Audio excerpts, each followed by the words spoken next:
Salve, Michelina Della Porta, siamo qui per Veneto Welfare. Ricordiamo un'unità operativa che nasce con l'obiettivo di sostenere e promuovere la costruzione di un vero e proprio modello di welfare integrato regionale, con esplicito riferimento alle forme pensionistiche e sanitarie complementari ai progetti di welfare territoriale e aziendale.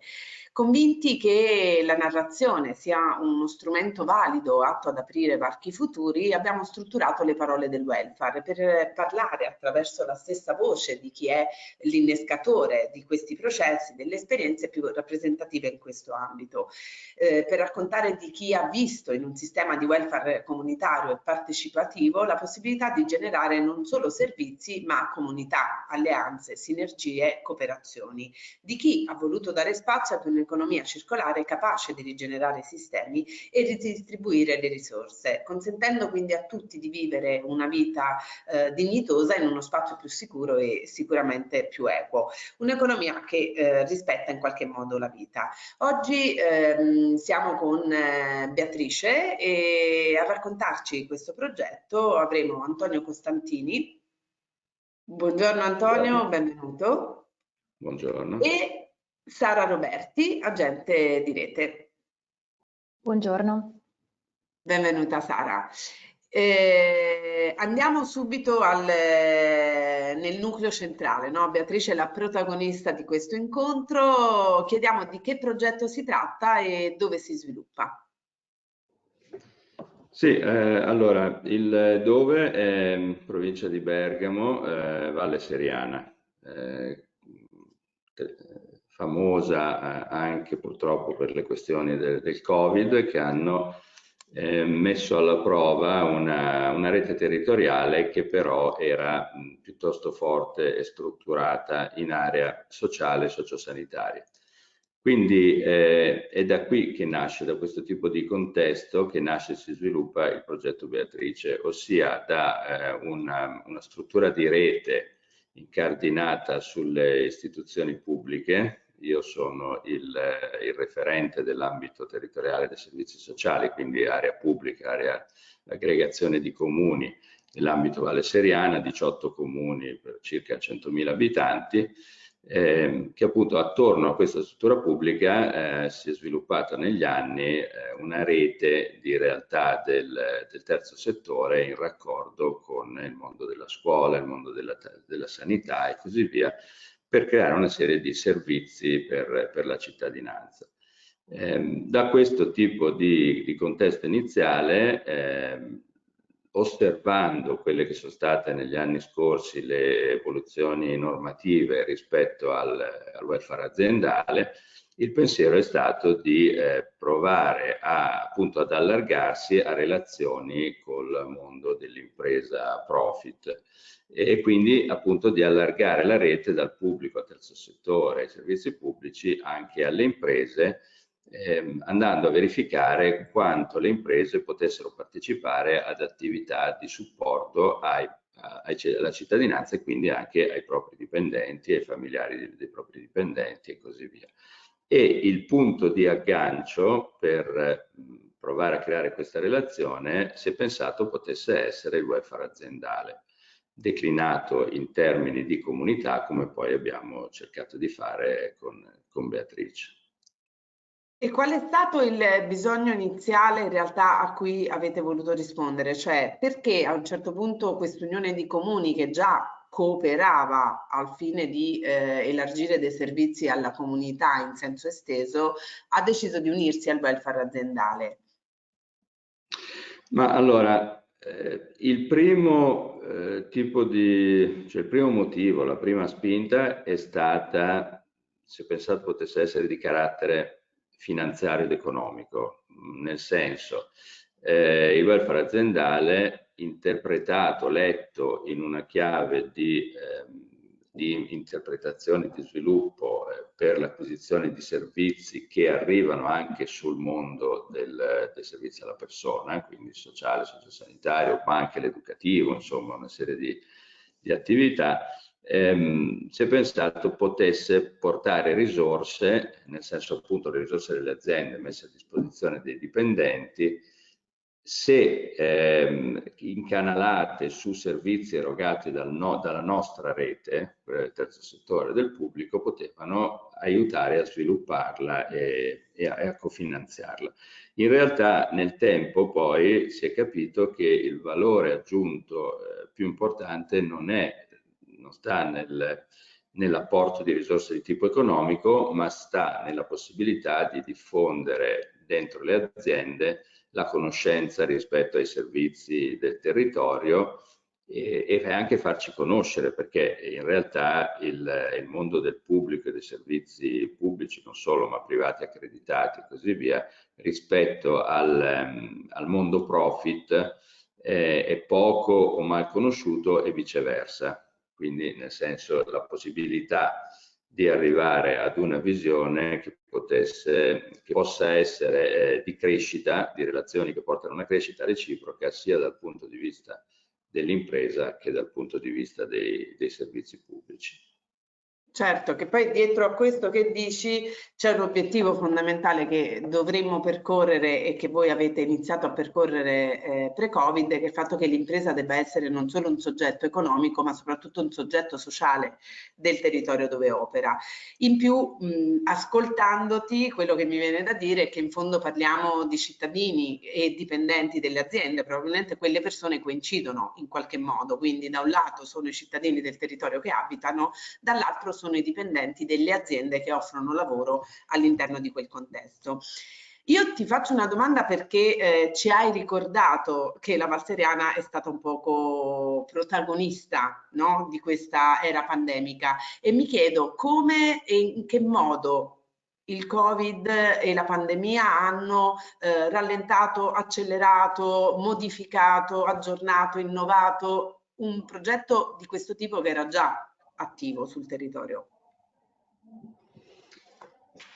Allora, indubbiamente la pandemia per come è arrivata in Val Seriana, quindi in una maniera estremamente drammatica, nel senso che purtroppo per dare l'idea devo far presente che nel comune capofila qui dell'ambito, 17.000 abitanti, la media dei decessi nel marzo era attorno alle 30 persone, nel 2020 è stato 350 persone. Questo per dire cosa era la Valseriana, cioè era un mondo chiuso e spaventato. Quindi ha frenato indubbiamente spinte e azioni perché si stava concentrati su portare l'ossigeno alle persone, però ha dall'altro lato favorito le capacità di dialogo, cioè noi, Sara è stata molto presente in questo lavoro anche, abbiamo cercato di far parlare gli attori del territorio per spostare le proprie attività su quelle che erano quelle necessarie all'emergenza. E devo dire che quello che è rimasto è che questi soggetti, pubblico e privato, hanno iniziato a parlare e continuano a parlare tra di loro. E quindi io credo che in questo senso la prospettiva sia positiva. Certo, favorire il dialogo e soprattutto è un po' quello, l'effetto positivo, no, della pandemia è stato sicuramente questo, cioè ci ha messo allo stesso tavolo perché dovevamo rispondere ad un'emergenza e abbiamo considerato tutte poi le variabili dell'ecosistema, quindi a partire dal volontariato abbiamo valorizzato le esperienze di solidarietà attiva e credo che in qualche modo probabilmente avere un sistema che già parlasse di ecosistema e parlasse di multisettorialità probabilmente abbia dato una risposta molto più efficace di sistemi che invece vivono da soli e si attivano da soli. Grazie davvero perché non potevo non approfittare di questo scorcio perché la pandemia è stata una variabile davvero importante su tutti i processi personali e strutturali. Però vogliamo entrare nel vivo, no? Vogliamo capire nella pratica come si sviluppa il progetto, che abbiamo il progetto, il sistema, il modello e quali sono i luoghi e le persone, i professionisti che in qualche modo lo animano. Allora sì, entro nel merito appunto del progetto raccontandovi un po' qual è stato il ruolo dell'agente di rete, cioè di quella persona che ha trascorso le giornate sul territorio andando a dialogare con i servizi sia pubblici che del privato sociale per farsi raccontare quelli che sono i bisogni dei cittadini e anche dei lavoratori. Quindi il territorio in questo caso ha ricompreso i servizi pubblici, i servizi del privato sociale e ovviamente le aziende. Allora, nella progettazione, diciamo, di Beatrice abbiamo cercato di ribaltare la logica, cioè abbiamo cercato di partire non dalla narrazione di quello che già esiste, ma bensì dalla raccolta dei bisogni e dei desideri dei cittadini che in questo caso spesso coincidono appunto con i lavoratori. Quindi abbiamo bussato alle porte di quelli che sono i servizi territoriali chiedendo loro un identikit del bisogno barra desiderio che il cittadino porta nel momento in cui arriva a bussare appunto alla porta di questo o di quell'altro servizio. Perché quindi questo ribaltamento della logica è stato necessario nell'orizzonte di voler superare un approccio diciamo categoriale che spesso viene utilizzato nel momento in cui vengono progettati e programmati i servizi sociali, quindi prevedono una standardizzazione dei bisogni per target. Noi ci siamo detti, siamo partiti da questa premessa che abbiamo condiviso ovviamente sia con le aziende che con il terzo settore, che identificava una trasversalità dei bisogni su target differenti. E abbiamo poi declinato questo approccio, questo superamento di questo approccio categoriale poi anche nel portale che magari se c'è modo poi vi mostrerò in un secondo momento. Per cui diciamo superare un approccio categoriale ma anche andare nell'orizzonte di una valorizzazione del contesto, una valorizzazione, un'attenzione del contesto in cui la persona vive. Quindi anche in questo caso un approccio più ecologico, per cui per andare a costruire dei progetti che siano il più individualizzati possibile, che possono rispondere ai bisogni delle persone, bisogni ma anche desideri, perché spesso si lavora sempre solo su quello che è l'emergenza, quindi su quello che è la criticità, mentre l'approccio che Beatrice vuole avere è di lavorare anche sulla valorizzazione di quelle che sono le competenze e anche gli orizzonti di possibilità delle persone. Le aspettative. Qui è importante, faccio un inciso perché è un approccio importantissimo, no? Che cambia poi il risultato. Sappiamo bene che gli approcci, i sistemi, i processi, i metodi con i quali ci muoviamo all'interno di un sistema sicuramente hanno un'influenza sull'impatto che generiamo. Ed è una delle poche volte che finalmente ascoltiamo da un agente di rete, da un operatore, che vada ad analizzare non solo il bisogno, ma soprattutto le aspettative, i desiderata, quanto io posso essere utile all'interno di questo territorio, quanto io sono portatore e portatrice di risorsa all'interno del territorio. L'altra cosa importante che ci hai marcato è uscire dalla logica di abbiamo sempre fatto così e così operiamo, cioè andare al di là di quello che oggi facciamo per personalizzare in modo sartoriale quella che è la risposta di un servizio ad un bisogno e ad una persona che in quanto persona è portatrice di una unicità. Quindi obbligatoriamente insomma qualcosa di importante che credo caratterizzi il vostro progetto e che vale la pena marcare.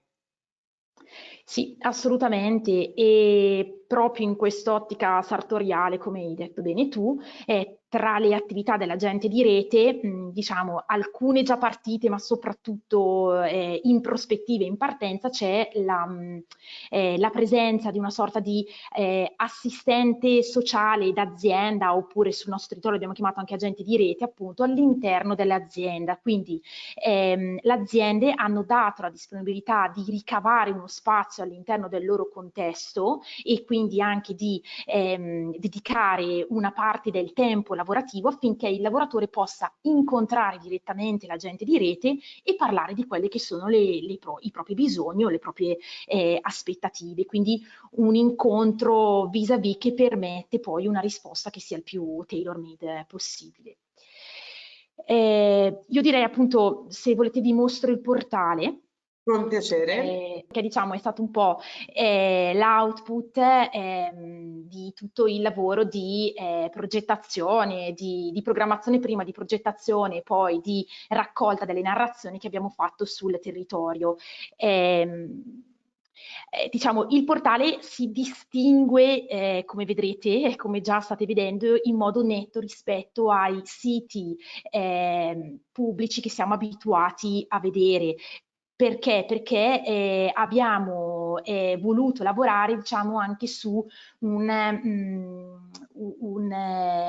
un'azione evocativa nei confronti di chi fruisce il portale. Quindi in qualche modo abbiamo chiesto all'arte, come vedete qua infatti c'è un quadro di Egon Schiele subito in prima pagina, abbiamo chiesto un po' una mano all'arte proprio perché il portale dovesse in qualche modo accompagnare in un percorso tutto personale, anche evocativo, la persona e facilitare quindi anche la fruizione del portale, quindi non una vetrina di servizi nel quale il cittadino acquista e quindi fa un'esperienza molto limitata, ma bensì un'esperienza di crescita, di scoperta di quelli che sono i propri bisogni, di scoperta ovviamente dei servizi del territorio. Perché? Perché Beatrice vorrebbe veicolare e promuovere le reti di cittadinanza. L'obiettivo è che Beatrice sia ciascun servizio presente sul territorio, per cui per fare un esempio, i genitori che portano al nido il loro bimbo, nido per dire un servizio, devono poter trovare presso il nido delle operatrici sociali che sono loro stesse,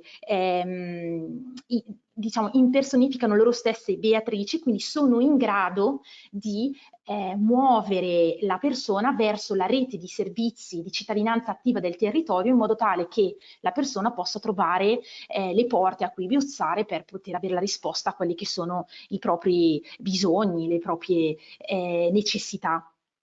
Quando si parla tanto insomma di conciliazione vita-lavoro, probabilmente la conciliazione avviene proprio quando all'interno di uno stesso spazio o all'interno di uno stesso luogo o con pochissimi interlocutori, perché il punto è anche avere un interlocutore capace di ascoltare, capace di ascoltare anche quel bisogno inespresso, no? Prima abbiamo parlato di bisogni, ma non sempre, a volte cerchiamo una soluzione senza aver ascoltato bene il nostro bisogno. Trovare qualcuno che ci aiuta a farlo sicuramente è un valore aggiunto per il territorio, per il servizio e per l'impresa che opera all'interno di esso. Sì, esattamente. Quindi come l'abbiamo strutturato? Ecco, il portale diciamo, ha subito vari aggiornamenti nel corso del tempo, per cui siamo arrivati più o meno allo scorso anno ad avere un prodotto che poi abbiamo rimaneggiato praticamente nell'immediato, sfruttando anche dei workshop in cui hanno partecipato più workshop tematizzati, in cui hanno partecipato diversi interlocutori del territorio, per cui dalle aziende, al terzo settore, ai servizi pubblici, in modo tale che ciascuno potesse dare il proprio contributo rispetto a come avrebbe voluto il portale, sia in termini di layout, sia in termini di funzionalità. Per cui da una ricerca semplice, diciamo per parola chiave, si passa poi a questo box che abbiamo pensato, che accompagna il cittadino verso appunto l'emersione di quello che è il suo bisogno, perché proprio come dicevi tu, non sempre la domanda è così chiara nemmeno al cittadino. Per cui seguendo appunto delle domande che sono già strutturate, il cittadino può andare a o individuare immediatamente le categorie che noi abbiamo pensato di servizi presenti sul territorio, per cui vedete che per le categorie non sono suddivise per target, quindi non troviamo il classico servizi per gli anziani, per la famiglia, per le persone con disabilità, bensì troviamo delle categorie di bisogni che sono trasversali appunto a più target, come dicevo, per cui dai servizi sociosanitari assistenziali, dalle occasioni per stare in compagnia di altre persone, all'accoglienza, il lavoro, partecipare a attività di volontariato, fare esperienze di vita autonoma, la formazione, l'educazione, l'apprendimento scolastico, insomma, tutti i servizi già presenti sul territorio, ovviamente in costante aggiornamento. Oppure, quindi se già ha ben chiaro il proprio bisogno, arriva immediatamente sulla categoria, oppure viene accompagnato rispetto a quelle che sono le domande che potrebbe porsi, per cui per esempio, vediamo, non so, vorrei avere occasioni per stare in compagnia di altre persone. Qui insieme, il grande lavoro che è stato fatto insieme al terzo settore è stato quello di andare a declinare in potenziali domande la domanda con la quale di solito il terzo settore accoglie, il terzo settore oppure il servizio pubblico accoglie il cittadino, e quindi qui abbiamo riformulato appunto dei quesiti che il cittadino potrebbe porsi. Vorrei fare attività di cura e tutela ambientale, in questo caso il target è un pochettino più legato all'adolescenza, oppure attività sportiva accessibile per persone con disabilità, eccetera, eccetera.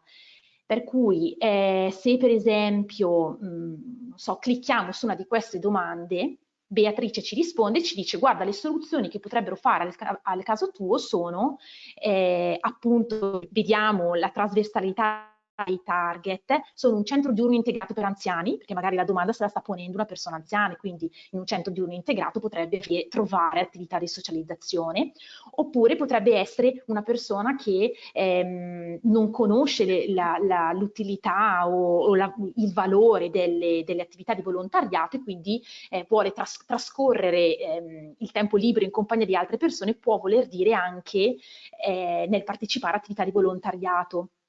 Per cui, per esempio, cliccando su questa mi dice: guarda, la soluzione che Beatrice ha trovato per te sono le associazioni di volontariato. In questo caso c'è una descrizione, diciamo, di che cosa sono le associazioni di volontariato sul territorio della Val Seriana.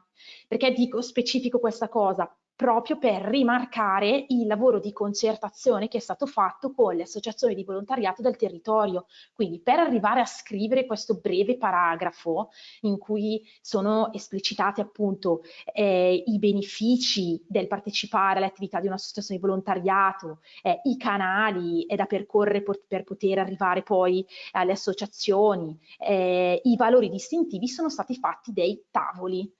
Quelli che appunto nel gergo chiamiamo tavoli, per cui sono stati invitati i rappresentanti delle associazioni intorno a un tavolo. Parlo delle associazioni come per dire le cooperative, i cooperative, certo, parli del mondo del terzo settore in senso lato. Esattamente, e a tutti è stato chiesto di mettere il proprio contributo nella realizzazione di questi scritti, pensando, centrando soprattutto, diciamo, l'attenzione anche su quelli che sono i valori distintivi del mondo del volontariato, in questo caso in Val Seriana, che oltretutto ha una storia molto lunga di volontariato. Ascolta, in realtà non a caso ho detto ascolta, è chiarissimo, e peraltro è un'evoluzione, cioè avete in qualche modo, vi siete messi nei panni di chi quel servizio lo cerca, e questa cosa è sicuramente distintiva, no? Perché facilita, fruisce, ma per farlo obbligatoriamente, per mettervi nei panni, avete dovuto ascoltare. E Beatrice, insomma, sin dalle prime pagine, devo dire, al di là del fatto che probabilmente navigandola, almeno a me, è apparsa davvero molto umana, e quindi avete cercato di dare un'anima al digitale. Ormai digitale e territoriale vanno obbligatoriamente di pari passo per creare dei servizi realmente efficienti. Mi nasce una domanda in più: se non sono digitalizzato, come accedo a Beatrice? Allora, ovviamente la porta di accesso ai servizi sul nostro territorio resta il servizio sociale, per cui è sempre possibile, diciamo, le assistenti sociali che lavorano nei nostri comuni hanno copartecipato alla realizzazione del portale, per cui il cittadino può sempre, in qualunque momento, rivolgersi al servizio sociale e lì trovare la possibilità di essere accompagnato nell'accesso, così come anche, dicevo prima, le porte di entrata direttamente in azienda. Per cui quello che abbiamo fatto è stato anche presentare il portale nelle aziende e quello che stiamo facendo in modo tale che il lavoratore possa o accedere in autonomia oppure accedere attraverso l'aiuto dell'agente di rete e quindi vedere quello che esiste sul territorio. Chiarissimo. Io vi chiedo, ne parlerei insomma ore ed ore, però chiudiamo l'intervista e la chiudo proprio su una parola chiave che, ripeto, per me vi rappresenta più di altre realtà, che è l'ascolto. E quindi vi chiedo se voi vi identificate in questa parola e perché. Sì, allora ascolto la parola di partenza di questo progetto che ha consentito di farlo partire realmente. Nella declinazione di oggi ne troviamo la spiegazione nelle parole, nelle immagini che ci ha mostrato Sara, però all'origine la questione è questa. Beatrice parte dal mondo dei servizi pubblici.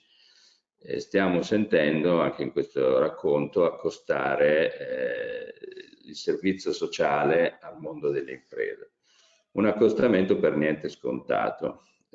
Quando io iniziai insomma, a pensare a questo progetto, mi trovai ad un gruppo di lavoro con altri colleghi di altri ambiti territoriali dei servizi e uno di questi colleghi disse: ma sono anni che parliamo delle imprese, ma a questi nostri tavoli le imprese non ci sono mai.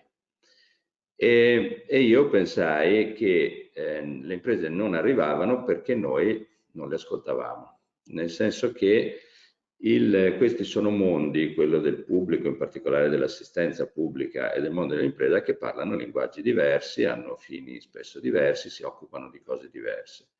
E quindi il fatto di voler entrare in relazione col mondo dell'impresa doveva necessariamente partire dal fatto di sedersi e ascoltare i bisogni, le esigenze, i linguaggi e poi provare a raccontare in modo tale che anche l'altro interlocutore potesse ascoltare e capire e provare poi a costruire insieme il punto di incontro. In realtà il welfare aziendale è stato quell'oggetto da porre in mezzo al tavolo di interlocutori con fini e modalità diverse per potersi incontrare. E in questo senso ribadisco la parola chiave era ascolto, perché senza l'ascolto noi non saremmo arrivati ad un tavolo nel quale alla fine il nome che vediamo, Beatrice, è venuto da un imprenditore, peraltro il più piccolo imprenditore che era al tavolo, un artigiano con 7 dipendenti, al tavolo con imprese grandi, che ascoltavano questo tavolo e tuttora fanno con grande interesse le questioni portate dal piccolo.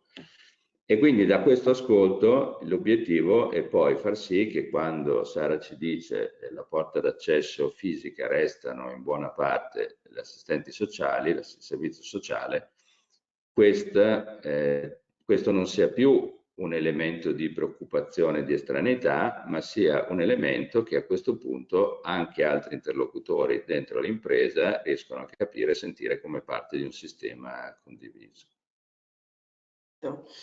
Davvero, effettivamente, cioè, ci rendiamo conto di quanto è proprio l'alleanza tra profit e non profit istituzioni che crea realmente un sistema integrato efficiente per la comunità. Quindi la parola chiave che vi ha unito probabilmente è stata proprio quella welfare, quindi pubblico, contrattuale, aziendale, privato, comunitario. Io vi ringrazio tantissimo, insomma, per essere stati con noi e sicuramente ci risentiremo per parlare ancora di welfare integrato sussidiario. Grazie Antonio, grazie Sara. Grazie. Grazie a te, grazie.